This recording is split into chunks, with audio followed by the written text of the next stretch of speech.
Good evening, everyone, and God bless you, and welcome to another episode of Apostolic Voices. My name is Apostle Lance Bellany, and it's certainly my pleasure to welcome you to another episode. And as I sit in solo tonight in the absence of my colleague and co-host, Apostle Vincent Poole, and we certainly want to thank you and all of you for taking an opportunity to join us and to be with me tonight as I share with you truths of the kingdom from an apostolic perspective. And as we share tonight, I just invite you to join in by way of comment. You can certainly engage us via the comment stream. We'll get a chance to see those comments and respond to them. So we certainly invite you to do that as we bring the program to you on tonight. So again, thank you all so much, and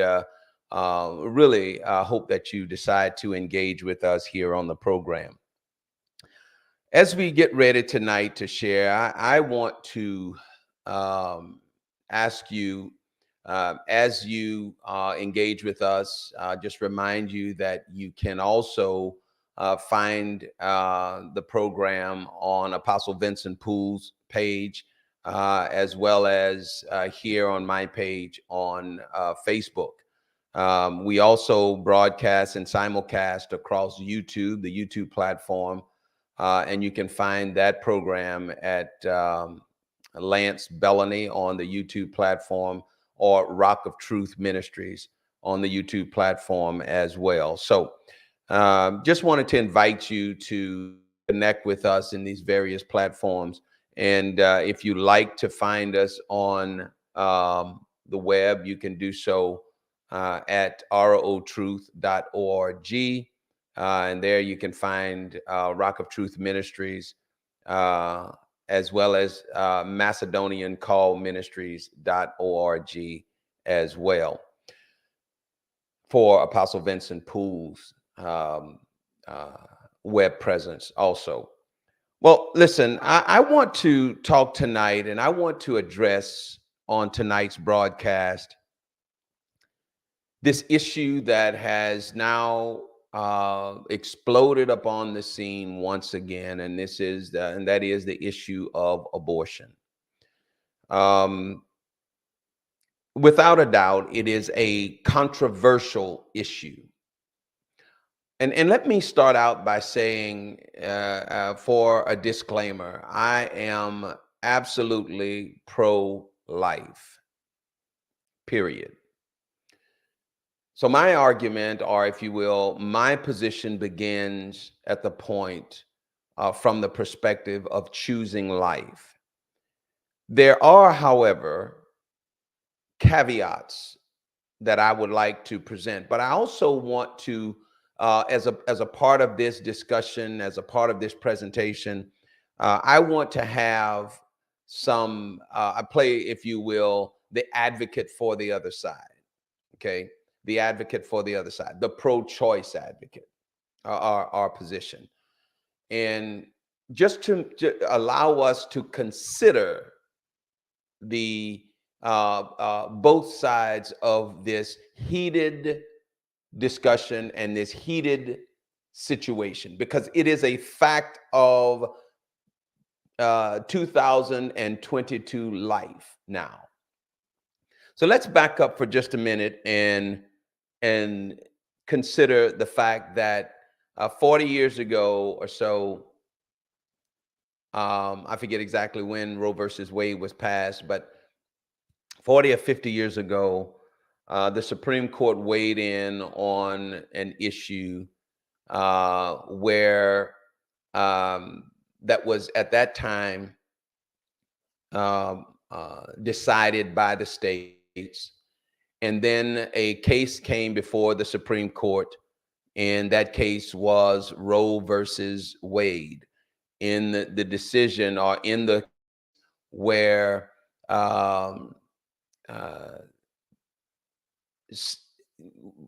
the plaintiff, if you will, wanted to have an abortion, and the defendant would not allow that. And so the Supreme Court took that case up and made a landmark ruling that women had a federally protected right to abortions.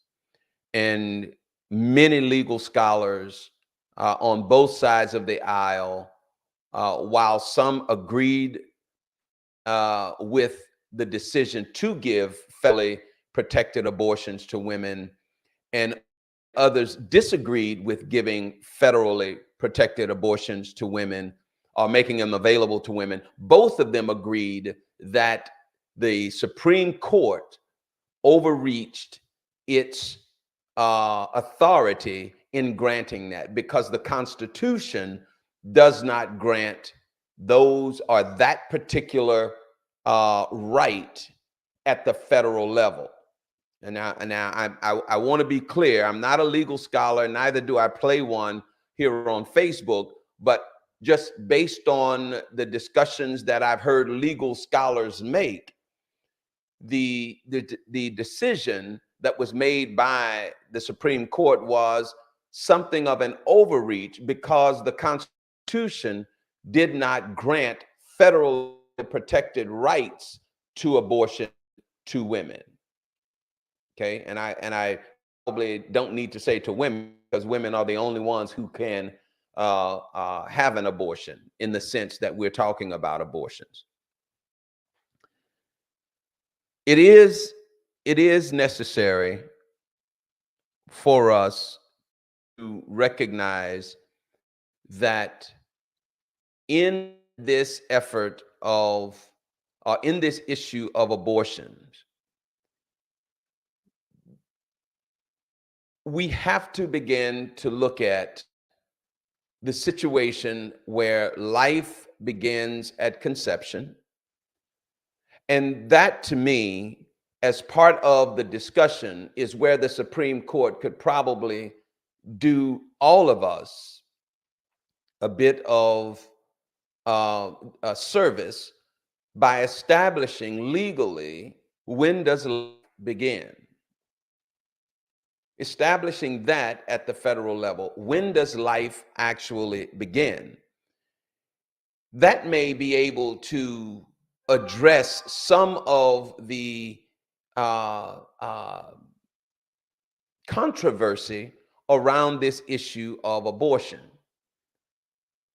But make no mistake about it, according to the moral law of humanity, according to the moral law of humanity, forget about the moral law legally, but I'm talking about the humane moral law. Life begins at the moment of conception. And why do I say that? It begins at the moment of conception because once that child, or once that seed reaches the egg, and all things being equal or normal, the natural progressive timeline of that event culminates 9 months or a gestational period later. It culminates in a breathing, sentient human being. There is no denial of that. There is no controversy in that. There is no dispute in that. That natural progression, it organically culminates in a sentient, breathing human being. Hence the term abortion.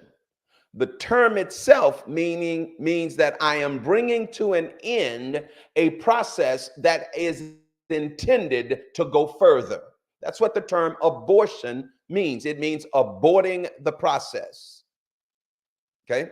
So the argument, and I think, and I'm going to again say this from a pro-life perspective, the argument that is presented that this isn't a child, I have never understood. I've never comprehended that you have to literally turn off your moral center to make that argument. I'm not, again, allow me to make a compartmentalized argument here for a second. To make the argument that that is not a life, one would literally have to turn off their moral center. Because in order for that not to be a life, then the process could not, and the only way that is not a life is if the process did not begin. Because the moment the process begins, a life ensues. As I said just a second ago, the moment that seed or that sperm meets that egg, from that moment, throughout a gestational period, the end result of that event is a living, sentient human being. And that's indisputable. You can't argue that. That is a fact of the process. So my point to this, or the point that I'm driving at, is the argument that that isn't a life is just unsustainable. It is not. Medically, humanely, and any other way, that argument is just unsustainable. Now, one could argue, I say argue, one may present the argument that, well, I just want to abort it. Well, okay, fine. I accept that as the argument that you would like to present, but don't present it on the pretense that that is not a life. Because at that point, your argument becomes untenable. It cannot, it's unsustainable. Because the natural progression of that event produces a life. And so it's interesting that the situation now has gotten to the point to where, once again, and I was listening to Dr. Alan Dershowitz, Professor Alan Dershowitz, the law professor, the Harvard law professor, and he was discussing the issue of this particular ruling. And once again, he argues that the Supreme Court has once again overreached its decision-making authority. And that is this. Again, I'm trying to take the emotion out of all of it and just look at the legal arguments around this issue. The legal argument that Dr. Dershowitz has made is that the case that was before the Supreme Court in this instance had nothing to do with Roe versus Wade. The Supreme Court reached and overreached into the abortion discussion and made a ruling on abortion on a case that was not really about abortion. And so the overreach happened again. The issue that Dr. Dershowitz has made, not the issue, but the point that Dr. Dershowitz has made is that as the Supreme Court overreached in this instance, it also overreached in the original ruling of Roe versus Wade. So now we find ourselves once again where the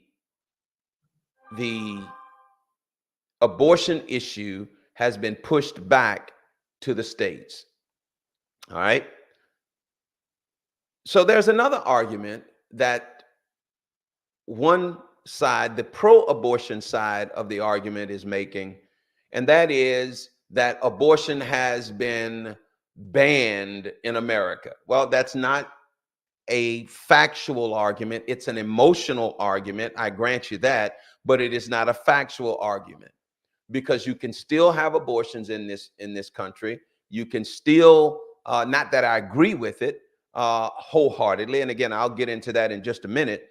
Not that I agree with the issue of abortion, okay? But you still can have an abortion in this country. You may have to travel, and grant you that is the case. But again, Well, anyway, I've already talked about the legal constitutional right of federally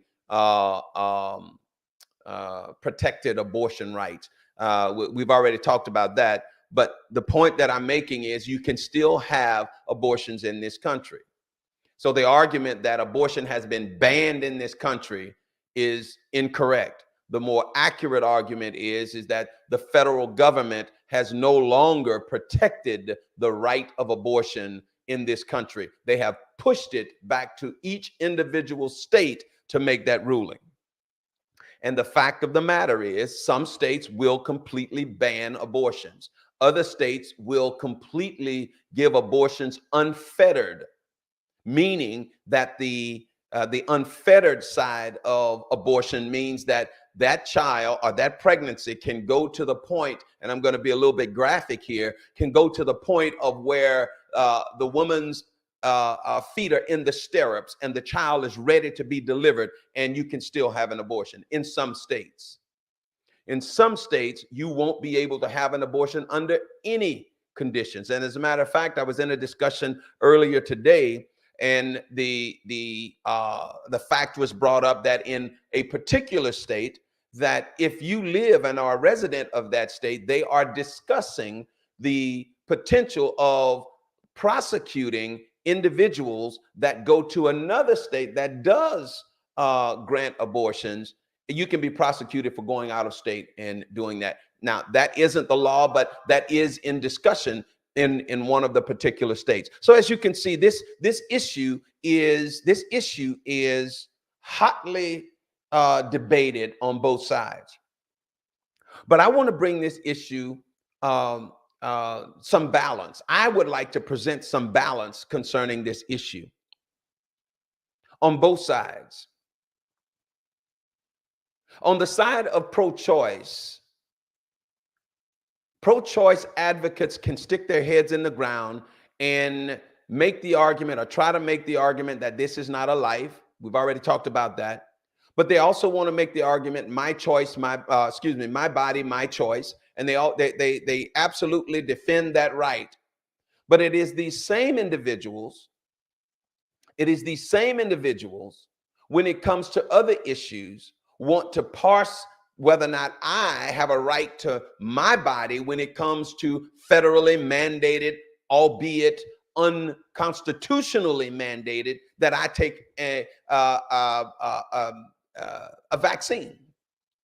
These same people deny me the right to make a choice about my body when it comes to the vaccine, because they say I'm infringing upon them. But they now want to make the argument, my body, my choice, when it comes to ending the life of a child.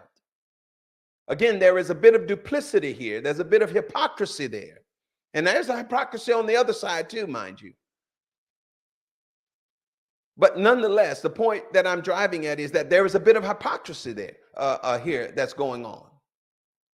Hypocrisy that is advocating for the end of a life in one situation, my choice, my body, my choice, but then denying my body, my choice to those that are refusing to take the vaccine.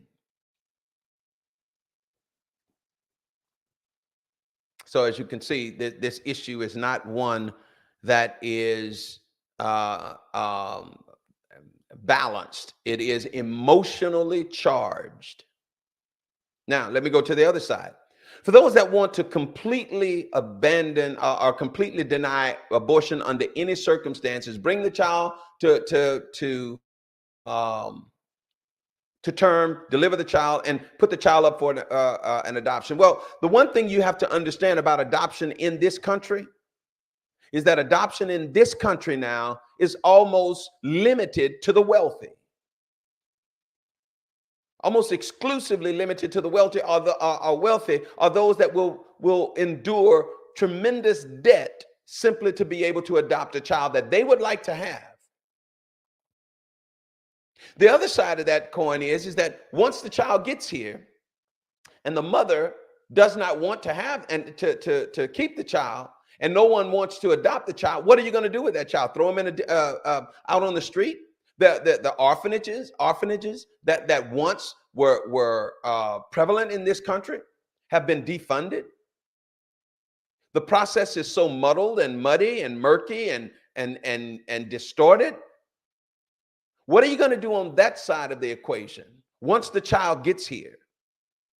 Are we going to take care of the children? Are we going to care for these children? Are we going to allow them to have a healthy, functional life until they are able to get adopted? And then are we going to deal with the adoption laws in this country and the finances around adoption in this country? Are we going to protect the rights of the children who are adopted in this country, in that system? We have to address more than just saying no to abortion. We have to begin to address that on the pro-life side. The pro-life side can no longer just sit by and say, we don't want to kill the unborn. Because when the unborn gets here, we've now got to care for them. We've got to protect them. We've got to provide for them. And this is where state governments are going to have to step up to the plate. It is simply not enough to say that we ban abortions.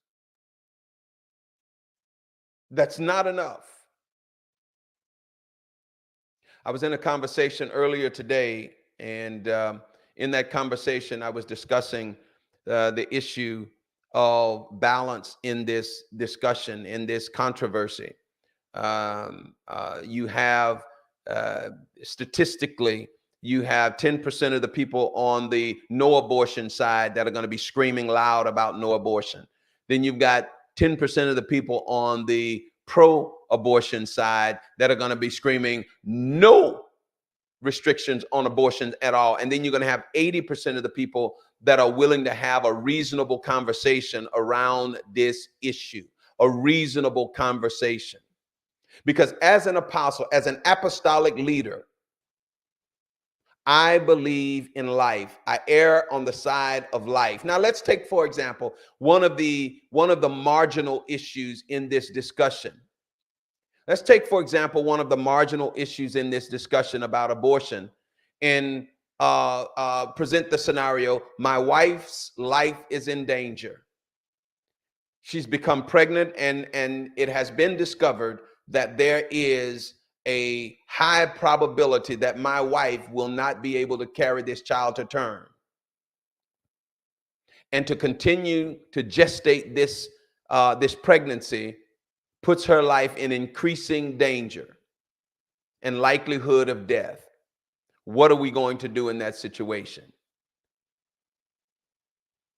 What are we going to do? And I know what the average pro-lifer and certainly the extreme on that side will say: pray. God can work a miracle. And we all know how miracles work.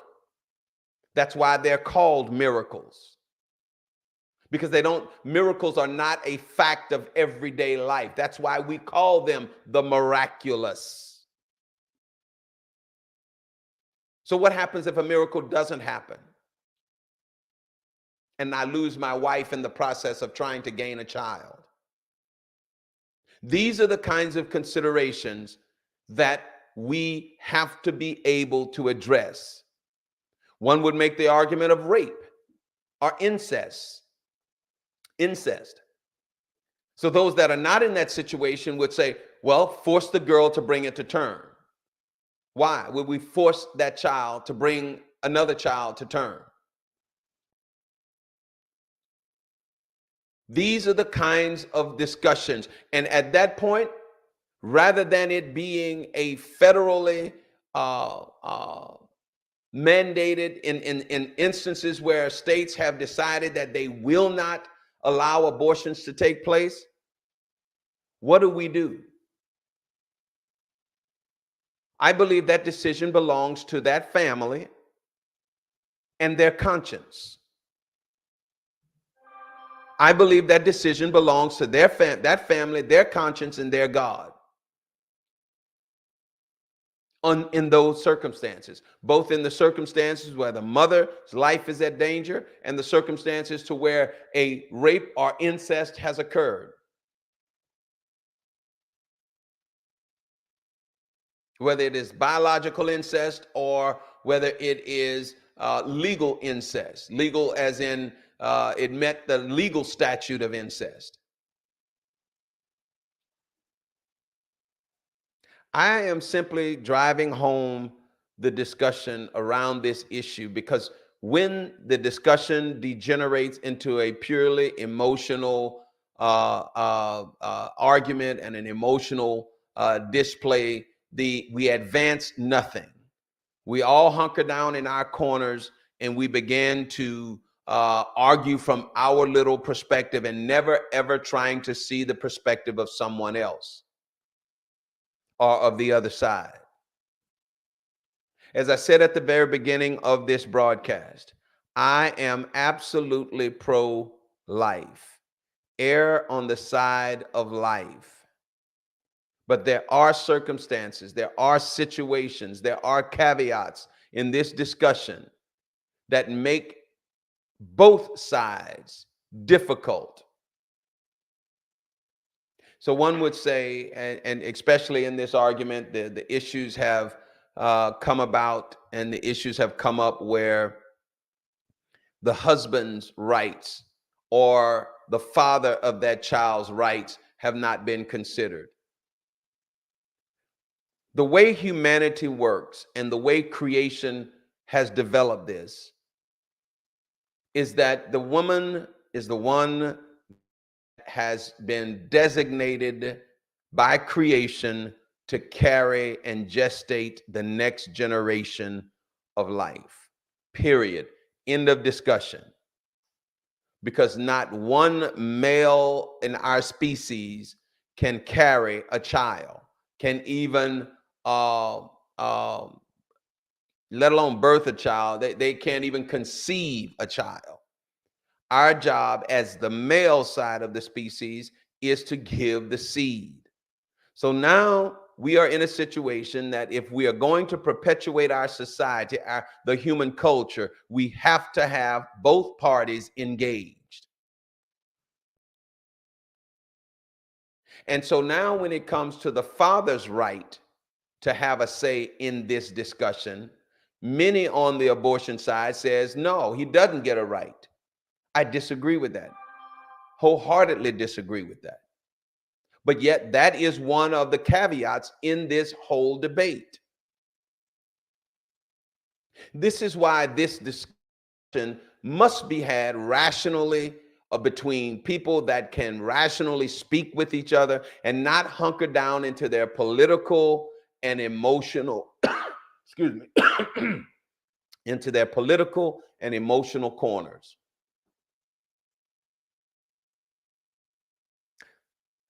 The Supreme Court has made a ruling, and it is going to stand, that federally protected abortions have come to an end. Now it is left to the states to make that decision on what is going to happen within the borders of that state. And in some instances, as I said earlier, in some instances, there will be unfettered abortions. You can do it all the way up to the point of delivery. In other instances, it is going to be completely abolished in that state, meaning you cannot have an abortion under any circumstances.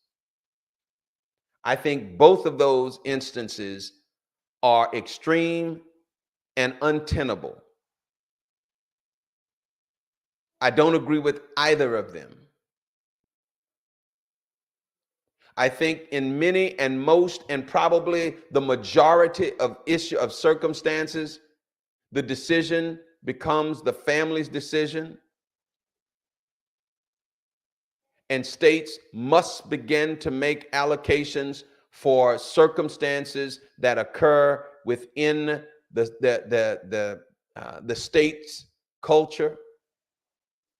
And that for those that do have more harsher restrictions on abortions, We have got to begin to address what happens when that child arrives. How do we support and address that issue? Don't stick your head in the sand. Don't talk about they never should have gotten pregnant. Well, that's a foregone conclusion. We're not going to stop pregnancies. We're not going to stop unwedded pregnancies. That's not going to happen. As a matter of fact, some abortions take place between a husband and his wife. These are the things and the questions that we have to begin to address as a part of this abortion debate. Let me say this, and I won't be before you too much longer on this issue. This country is in a bad place. Public discourse has degenerated, and I mean that in the most explicit of ways. It has degenerated into me against you. Okay? And if I don't agree with you, I hate you. I want to destroy you. I don't want to just change your mind. I want to destroy you. That's not a healthy place.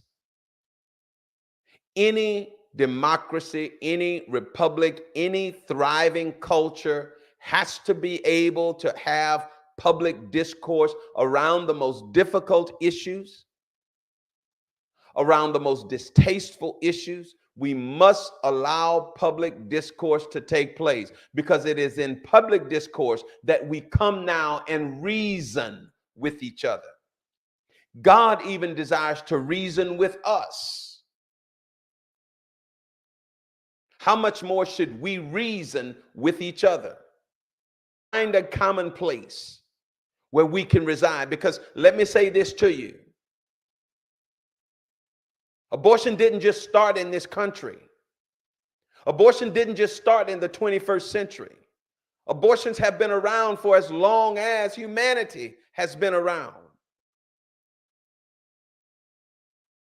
The outlook and the perspective and the perception of abortion has probably changed over the years. And in this country, and by the way, us and our neighbor to the north, we have some of the most liberal abortion laws in the world, even more so than many countries in Europe. We have some of the most restrictive abortion not laws, I'm sorry. Some of the most liberal, I'm sorry, I said restrictive, I meant liberal. We have some of the most liberal abortion opportunities in this country than most countries have in the world, us and Canada. It's necessary for us to begin to have public discourse, and now more so than any. This issue wasn't as charged back when Roe versus Wade was originally passed as it is now, because back then women did not have the right to abortion and they were granted that right. And those on the losing side of that particular ruling embraced it, didn't agree with it, but began to try to change it from that moment forward to the time that they finally now, this ruling has been changed. Okay? But now that the ruling has been changed, women feel as if you have taken something from me. And as a result of that, the response has been more aggressive about regaining or not losing that. And that, beloved, is a point where we must begin to have a reasonable conversation around this issue of abortion. We can say God hates it, and I believe he does. But let me be very apostolic here. How much else does God hate that we keep doing? Fornicators, adulterers, whoremongers. How much more does God hate that we keep doing? Murder is just as bad as fornication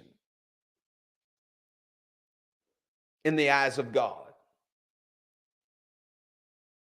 I'm simply saying we must begin to have public discourse, reasonable public discourse. I was in a conversation, and I'll get ready to wrap this up. But I was in a conversation this morning, and I couldn't help but stop. As a matter of fact, I actually did. I stopped the conversation uh, um, in the middle. I interrupted the conversation to point out the fact that how refreshing it was that we could have a conversation where there was those that believed in abortion, that we should have an abortion, and those that believed that abortion should have been struck down at the federal level. And we were just talking back and forth, presenting our discussions. Now, one would say, well, that didn't change anybody's mind, but it gave everyone something to think about and to consider. And in the private resources of our own hearts and thoughts, we begin to consider the thoughts and ideas that the other side presents. This is why public discourse is so important in this issue. We have to begin to consider what the other side of this argument is presenting. For those of you that might be interested, go to my Facebook page, and you can see a post. I actually presented this post on my page where I talked about this very issue and asked the question, what is a reasonable position about abortion? Offer it.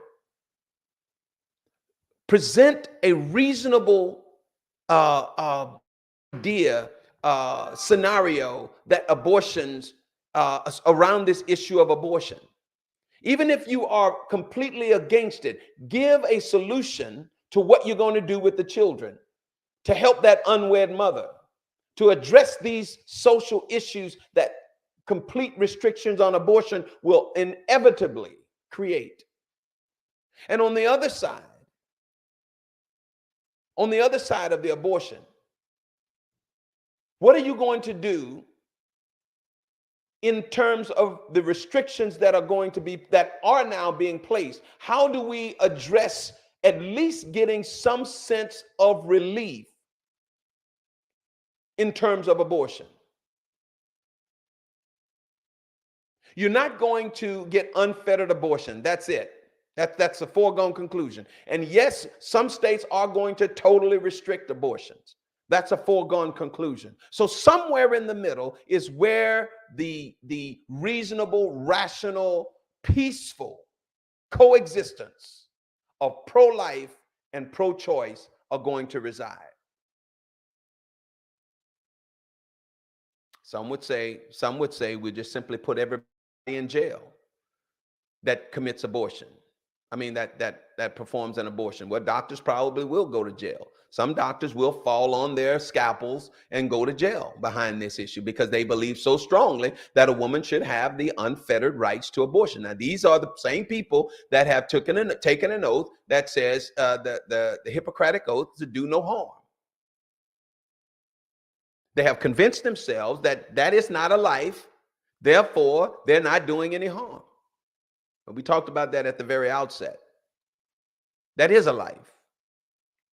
That's a foregone conclusion.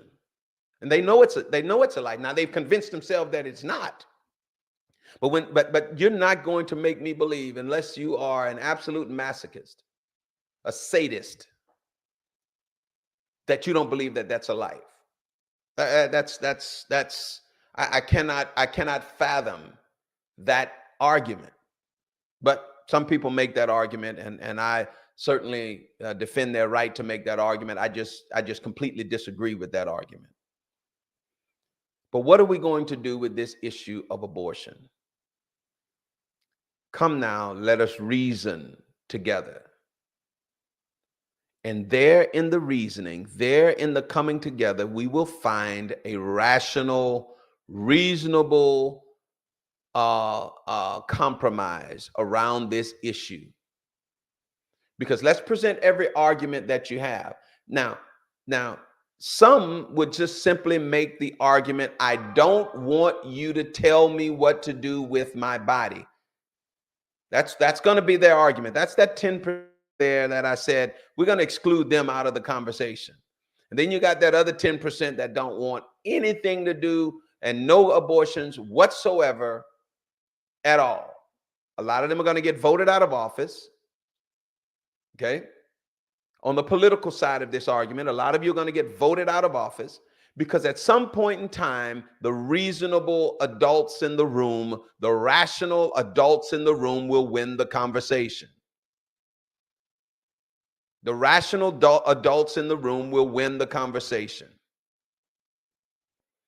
And as a result of that, some politicians will lose their place in office, and other politicians that are more centrist, that are going to take a more rational approach to this, is going to win the day. 90, I would venture, no, not 90, but 80% of the people in this country, 80% of the people believe that at some level, there should be a level of abortion allowed in this country, in these states, in the individual states. Whether it is to protect the life of the child, of the mother, whether it is a situation of incest and rape, whether it is a situation of, well, those are the two that I absolutely believe the choice to that family should be granted to them. And let that be between them and God.